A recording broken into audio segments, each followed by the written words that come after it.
When people ask me what the most difficult thing about maintaining their boat is, and in, I actually know the answer. And it doesn't matter whether you have a little outboard motorboat, a little skiff with an outboard motorboat, or a 50-foot motor yacht, or a 60-foot sailboat, or a 35-foot catamaran. It doesn't make any difference. The biggest hazard about maintenance is the person we call in a business, we call him Uncle Harry. Um, this is the person who's going to be walking across the boatyard. You're going to be doing something. You might be waxing your boat. You might be painting the bottom. You might be fixing a through hull. Or you might be have your boat in the water and you're trying to work on a windlass, or you're trying to get some scratches out of the plastic. It doesn't matter what it is. There's a person, and he's been following me around for years, all right?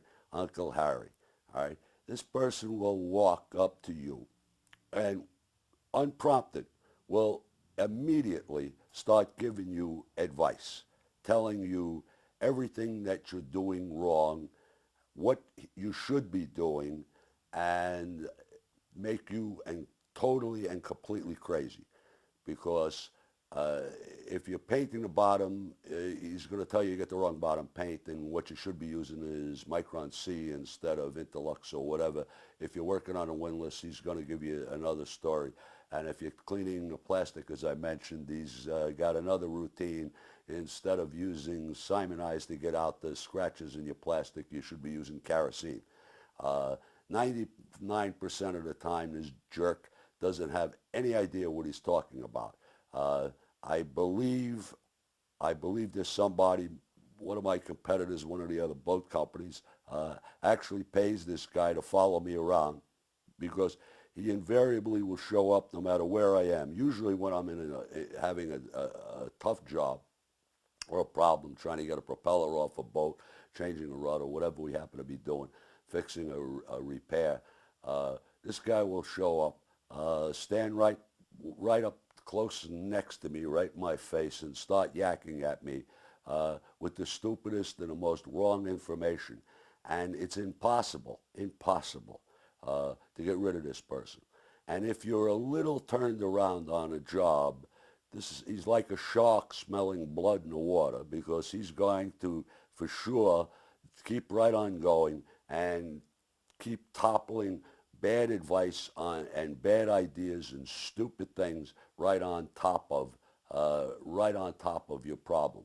And if you're just your confidence is just a little shaky, and sometimes your jobs start going a little difficult, you're waxing a boat or something, and you start getting streaks or whatever it happens to be you're doing, or taping your water line, and your confidence is just a little shaky, Uncle Harry is going to doom you. Now, I don't have a magic silver bullet for Uncle Harry. If I did, I would have used it along many decades ago. All right. All I can tell you is you have to find the courage of conviction, and it's not easy, to be able to ignore this person. Because I'm moving from boatyard to boatyard, and I can't rough people up. I have to have some pretense of being polite anyway. So you just have to ignore him. And if you don't answer him, he'll stay there for some time. But most of the time, the mistake you can make is, even if you try to debate, say, well, no, I've been doing this for a long time, and that's what you just told me. That's not right.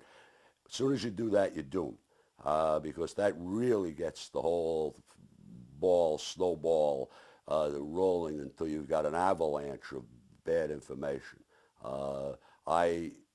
If I have it handy, I pick up an electric tool and start making as much noise as I can. I turn my back. I start digging out stuff out of my toolbox, whatever it is.